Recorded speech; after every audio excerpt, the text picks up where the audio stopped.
This is Appalachia, a mountainous region of the country that has been defined by population loss and high drug overdoses for decades. During the 1800s, when the potato famine was ravishing Europe, many immigrants from that region of the world came and founded home here in the Appalachian Mountains.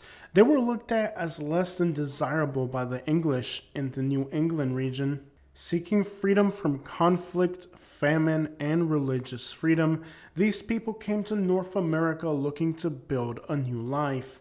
And they made that new life in the harsh Appalachian Mountains, an area that when the European immigration crisis was happening in the United States was flooded by Europeans, predominantly of Scottish and Irish backgrounds. They came to Appalachia, and during the 1800s, this area saw an explosion of European settlers. During the potato famine, more than 1 million people from Ireland fled the country, and they were despised in the United States.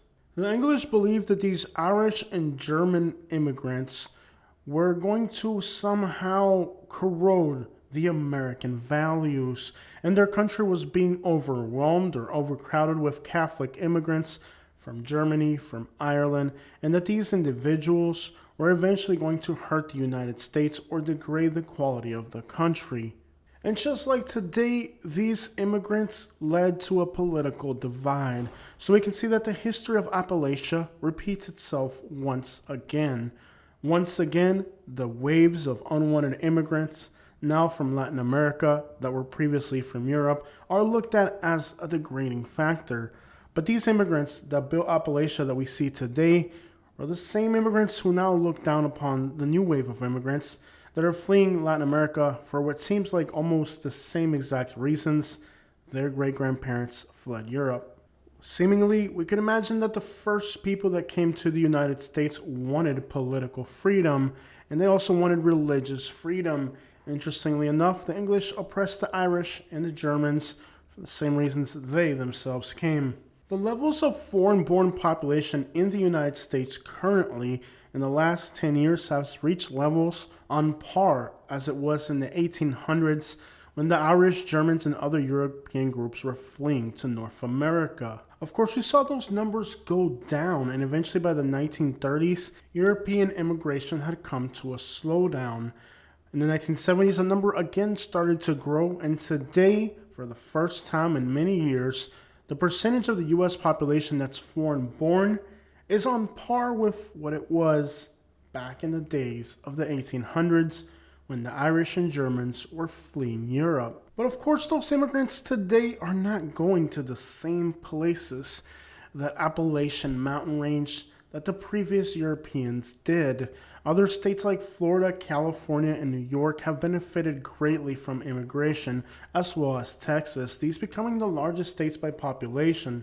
Appalachia, as well as what's known as the Rust Belt, are regions that have been losing population. Many believe that coal and industrialization and the end of the steel industries, all that leaving the area behind, manufacturing jobs leaving, has led to the condition that Appalachia is in today. This is Morgantown, West Virginia. It's one of the few cities in West Virginia that has actually seen population growth. You can see since the 2000s, the population here has grown. The Latino community has grown a little bit, and that helps contribute to the growth of Morgantown. But interestingly, this is a college town, making it much different than the rest of West Virginia, and if it wasn't for this sector, it's questionable whether Morgantown would also be another failed town. See, it took the influx of migrants as well as students to change the demographics of Morgantown and make it be, well, from one of the failed towns like the surrounding state of West Virginia into a town that has had some population growth, a major accomplishment in a region that's failing.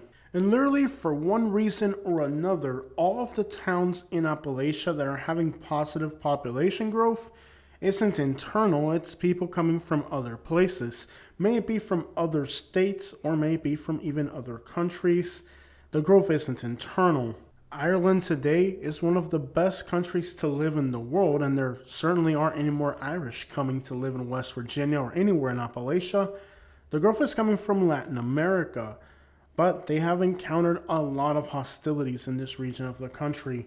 What I want to show you guys on today's video is the effect that this recent push of Latin Americans into this region of the country that they usually avoided at all costs, with interest rates being the highest, cost of living being the highest. Many Latin American immigrants are pushing into states that used to have the lowest foreign-born population. Interesting, these states at one point or another were the states that had the highest foreign-born population. Yes, West Virginia at one point would have been the California of today because it was founded by a rush of immigrants fleeing the same crises that we're facing today. The only real noticeable difference is that religion hasn't really played that much of a factor, since after all, the religions of Latin America are the same as North Americans. We can see by looking at Morgantown that clearly it takes people from other places to save Appalachia from falling apart. While Morgantown is a nice, active, and lively town where people drive nice cars, have good incomes, and live fairly good, normal lives, that isn't the story for much of West Virginia. Take the influx of Hispanics and Asians hasn't been enough to completely distort the image of these towns, but it's been just enough to keep the population growth leaning positive versus leaning negative. What that means is that this isn't an all-on invasion of Appalachia. It's just a nice, slow, steady stream of people that are preventing towns from losing population. Loss of population, as we know, leads to businesses closing, houses becoming abandoned, and eventually turning towns like this that are prosperous into what seem like literal ghost towns. And that is the story of much of West Virginia. We leave behind Morgantown, we enter Fairmont. Now, Fairmont is a place that hasn't had population growth since the 1950s. While in Morgantown, the vibe is lively, students walking around, people walking their dogs. You don't see too much of that here in Fairmont. All you see is abandoned buildings and, well, a sad, dilapidated town that continues to lose population. The Hispanic population here has doubled in the last, let's say, 10 years, but it hasn't been enough to make a difference. It's still less than 2% of the population, and that isn't enough to turn the tables for this town. Even if the Hispanic population and Asian population or people from other states were to move here, the addiction rates in this part of West Virginia are so high that the negativity overwhelms anything positive that could happen here. The population continues to be disproportionately addicted. High overdose death rates means that this area will continue to see misery. The poverty rate here is close to 20% of the population. Mountainous West Virginia is a beautiful setting. It's a gorgeous state with creeks, rivers, mountains, and of course the beautiful fall colors. West Virginia isn't the problem. It's not the place. It's the people who are here that are struggling with addiction. Towns that just can't seem to grow, families that can't seem to stick together, towns that are going into decay, businesses that have to close their doors, and houses that are too far gone to save. This is sadly the story of a beautiful place with a nasty history. When you think about what goes into population loss, the first thing that people tell you is the evacuation of industries, the coal industry being the prime suspect. But I don't believe that's solely the case. I believe that there's more going on to West Virginia and most of Appalachia's demise than what meets the eye. For many people, it's simply blaming these industries for leaving, but why did these industries leave? After all, there are regions of the South that are isolated, other parts of the country that are mountainous. It's the dependency on one single industry. What led to the demise of Ireland was the dependency on one single crop, that being the potato. And the failure, of course, of West Virginia has been, well, the dependency on one single industry, namely the coal. But you are still in the United States of America, and home prices here are some of the most affordable anywhere. You would think with the affordability issue being just a problem throughout the whole country, that people would want to rather live in a place like this that's affordable. Unfortunately, there's a lot of procrastination and a lot of misleading information about why today Appalachia is failing. It isn't just to blame the demise of Appalachia just on the coal industries, because Appalachia stretches from New York all the way to Alabama and even regions of Mississippi. And those regions of Alabama that don't have coal are facing the same exact problem as the rest of Appalachia, despite the fact that coal isn't an industry there. We're looking at a geosocial problem, not a coal problem. Sure, the dependency on a single industry isn't exactly the best thing you could do, but the demise of Appalachia, it goes beyond just industries. It goes into the fabric of the people themselves, their culture, a culture of addiction, alcoholism, family structures that don't seem to last. This area has been plagued with, a deterioration of the family circle. And that has led to what we see today in West Virginia.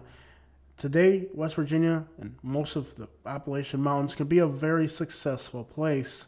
It is, after all, located in the United States of America. This is the country that everybody wants to be in. And really, it seems unexcusable that the people from here fail when immigrants that don't speak English, don't have a driver's license, are able to come here and be successful. If people that limited are able to be successful, then there's no excuse for you, born here speaking the English language, being your own country, to be a failure. Really, the procrastination of the people here, wanting everything handed to them, and what is somewhat looked at as a mini communism within the United States. West Virginia, for example, has the highest percentage of the population on food stamps, reaching over 15% of the population. Nowhere else in America do more people depend on food stamps than in West Virginia. This is a community that has grown up depending on the government giving them everything. They want everything handed to them. They don't want to work. They want to be addicted. And then, of course, they hate immigrants, even though they themselves are a community of the most marginalized immigrants that have ever stepped foot in the North American continent. Let's hop on over into Kentucky for a minute. I personally want to debunk the theory that the demise of Appalachia has something to do with industries leaving.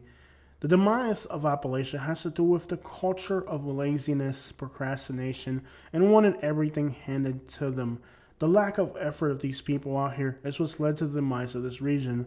If you don't believe me, just look at the communities of people from other places that have settled in West Virginia, Kentucky, and Appalachia and haven't been destroyed by addiction like the native population has. As we enter Kentucky, the eastern part of the state has some of the highest addiction rates in the country. Where Kentucky, West Virginia, and Ohio meet, this part of Appalachia has overdose death rates in counties above 100 per 100,000, meaning that you're more likely to die from an overdose in this part of the United States than you are to be a victim of a homicide in Tijuana, Mexico. So we can't blame the coal and the rocks for that one. This infliction of pain is something that the people have done to themselves, and that's something that the landscape has brought to them. Eastern Kentucky is a little bit different. When you get to horse country around Lexington, you have a lot of farming, and farming depends on, labor-intensive jobs, and that requires workers. Now, in the Lexington area, you have a huge concentration of Latinos, predominantly Mexican. Many of them are working in construction. New home growth is a huge thing now in some parts along Interstate 75 in the outskirts of Lexington. But if you move into rural areas, like say on the outskirts of Danville, you'll notice that there are Latinos here working in farming. These are large, beautiful farms, and most of the people tending the animals and the properties are going to be Hispanic, predominantly of Mexican or Central American descent. But that's on the boundaries of the plateau. When you enter rugged, mountainous eastern Kentucky, the Hispanic population and foreign-born population just about disappears. Cities like Lexington has a large Mexican community and Central Americans. Louisville has over 20,000 Cubans. The industries have absorbed this population without a problem.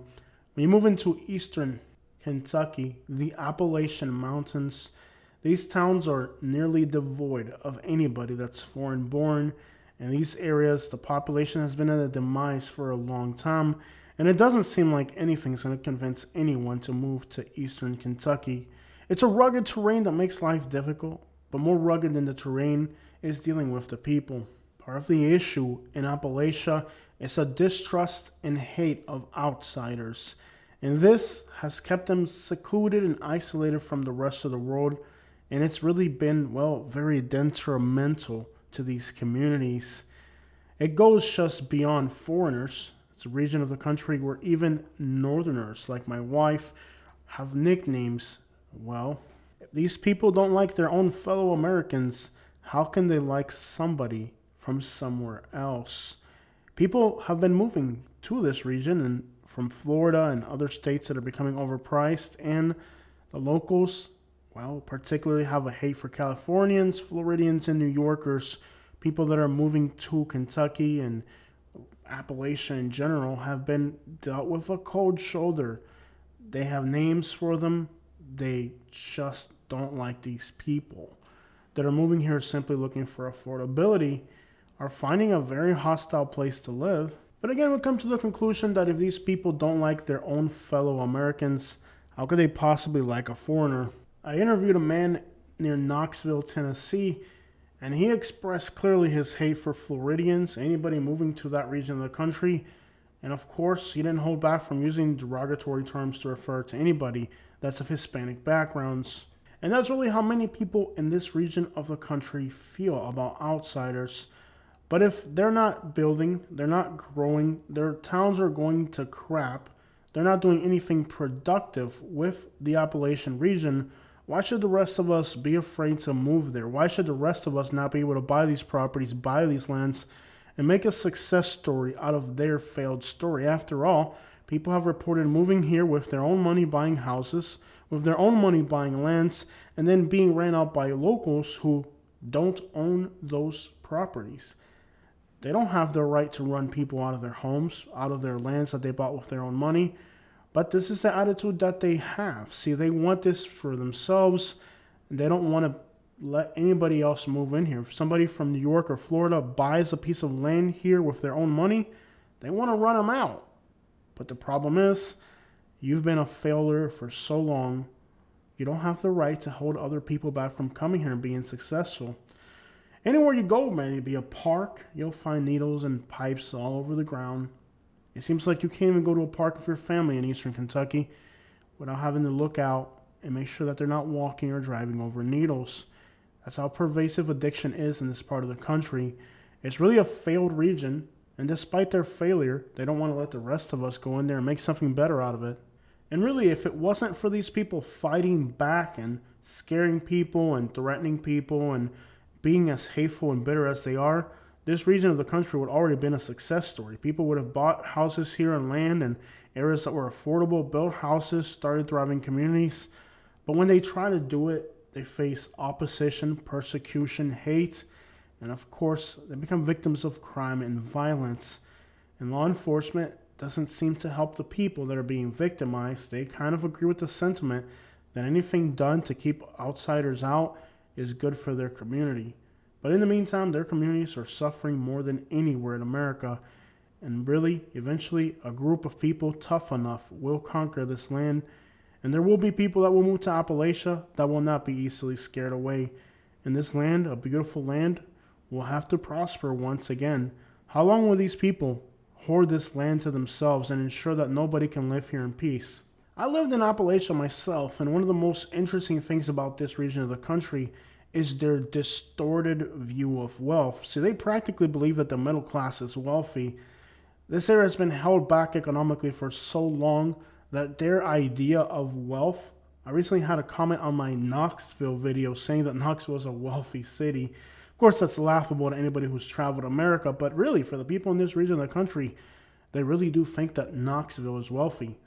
The people that are moving to West Virginia from Florida, for example, or Kentucky from Florida, are the people who can no longer afford to live in Florida. These are the poor people that are being pushed out. Now, when they move to these areas, the locals think that they're wealthy. Yeah, they really believe that the people that are leaving Florida are the wealthy people from Florida that are going there to buy real estate. But what they fail to notice is that the people that are leaving Florida are the ones that can't afford to live here. Basically, the poor people in Florida are like wealthy people to them. The people that leave our states because they can't afford it anymore, when they go to Appalachia, the Appalachians think they're rich. Like in my case, for example, I left Naples, Florida because I couldn't afford to live in Naples. When I moved to Alabama, the locals thought we were wealthy because we had a 2008 Yukon XL. It's this distorted view. They've been poor for so long that even a lower middle class person in another state, they perceive as wealthy here in Appalachia, and they believe that it's rich people that are coming here to buy everything in their states. But what they fail to recognize is that these aren't rich people. These are the people that can't afford to live in other places. And that is just how narrow-minded people are in this region. And as I talk to people in this region, I couldn't help but try to educate them a little and just give them a perspective on reality, because these people are so isolated from the rest of society that they don't really even understand what's going on in the world around them. And it's very easy to manipulate the narrative and the mindset of somebody who's this naive, this misinformed. There are people who don't travel. They're completely disconnected from the economical flow of the United States. And in that disconnection, they're vulnerable. They're easy to manipulate. They're easy to misinform. And they're naive, willing to believe anything if it's coming from a source that they trust. And in that come all these crazy conspiracy theories, all these distortions of reality from people of a very narrow-minded mindset, limited knowledge, limited travel experience, just limited understanding of the world around them. They really are trapped not so much geographically, but also mentally in a capsule that is easy to manipulate. On my trip, I ran into a lot of people from Florida that currently live in Appalachia, and they're telling me that they are dying to move back. Some of them told me that their rents are as low as $600 a month in this region of the country, Appalachia.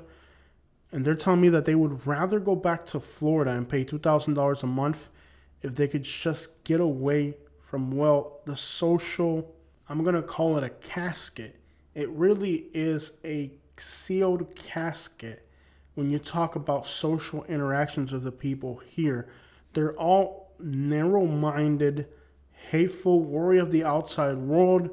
They would rather be dead in their casket than outside the casket in the world that's alive around them. If I could compare the world of Appalachia and the mindsets of Appalachia to something, I would compare it to somebody in a casket who stays in the casket because they don't want to be part of the people mourning around them, apparently.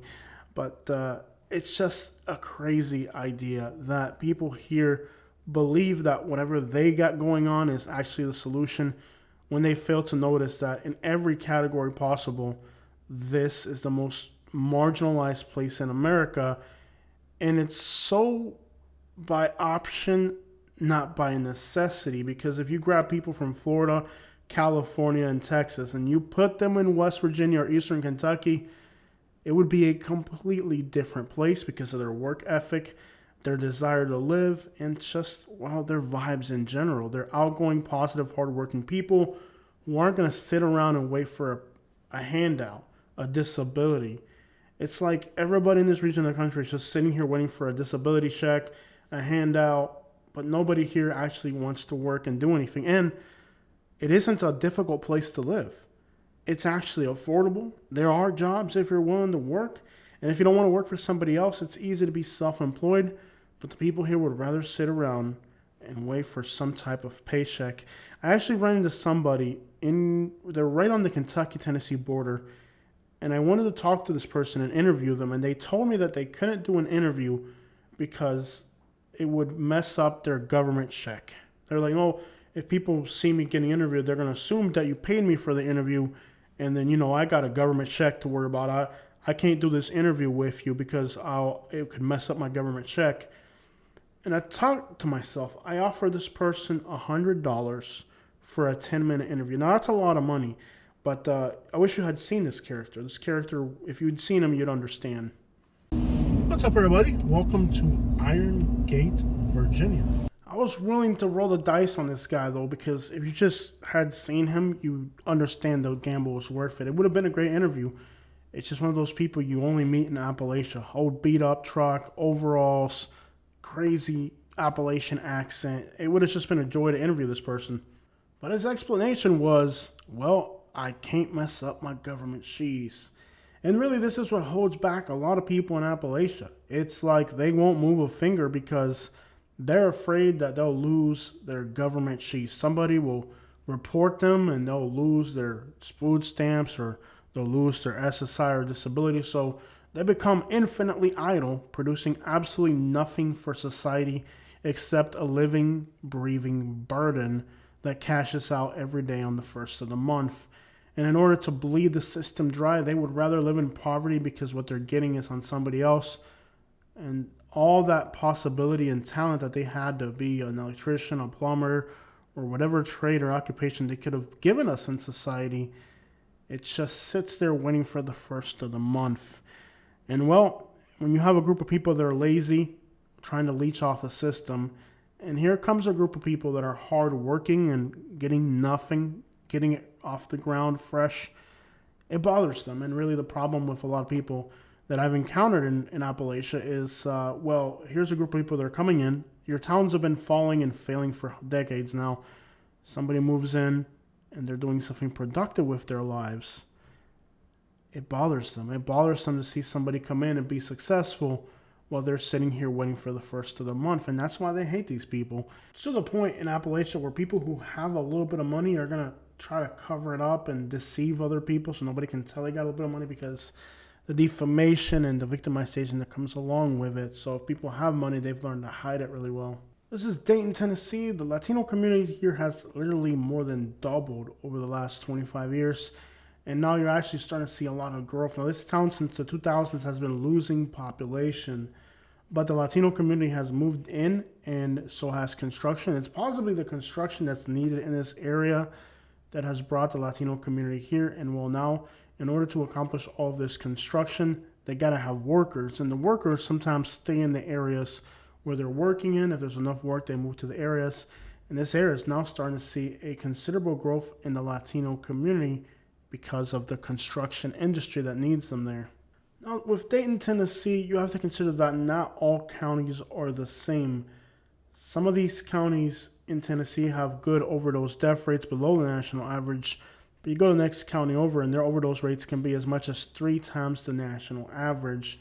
So it's a region of the country that has a huge overdose problem, and that's visible here as well. Now, it's affecting the rural small communities, but once you get into the bigger cities, it's also visible. Pittsburgh, Pennsylvania is the largest city in Appalachia, but there's a few other cities. Asheville, North Carolina, they have a huge addiction problem. Knoxville, Tennessee, Chattanooga, Tennessee. Most of these large cities in Appalachia are among some of the worst in the country. And then when you go further back into Alabama, Birmingham, Alabama, one of the most dangerous cities in the country. So it seems like the region as a whole has a lot of problems. Once you get a little bit outside of Appalachia, though, let's say 120 miles in any direction out of Appalachia, you find some successful places. Take Knoxville, Tennessee. There's a homeless camp in downtown Knoxville that has close to 400 people living underneath an underpass. As you walk around, there's needles everywhere. There's needle caps everywhere. Just imagine that. Knoxville, Tennessee is not the biggest city you've ever seen in the country. And just one single homeless camp here has 400 people. Walking around downtown Knoxville, you'll see needle caps on the sidewalks. The situation in this part of the country with homelessness and addiction is fairly bad. And the crazy thing is that people here, when you talk to them about the problem that they're facing in Appalachia and in these cities, they almost always say, well, it's not as bad as California. Like if that, even if that was true, it doesn't change the fact that you're having a problem, but they always just seem to just throw that out there. Like, well, it's worse than California. And I'm thinking, no, I've been to California and it isn't this bad. Look at this. There's needle caps everywhere. This is downtown Knoxville.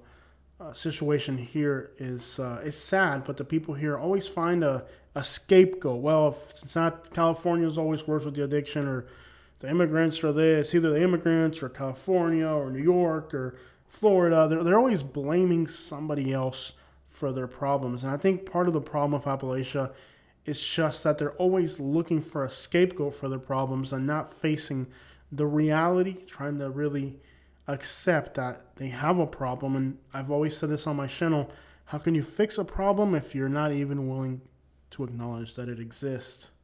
Heading back towards West Virginia, this is Clarksburg. It's a really nice town.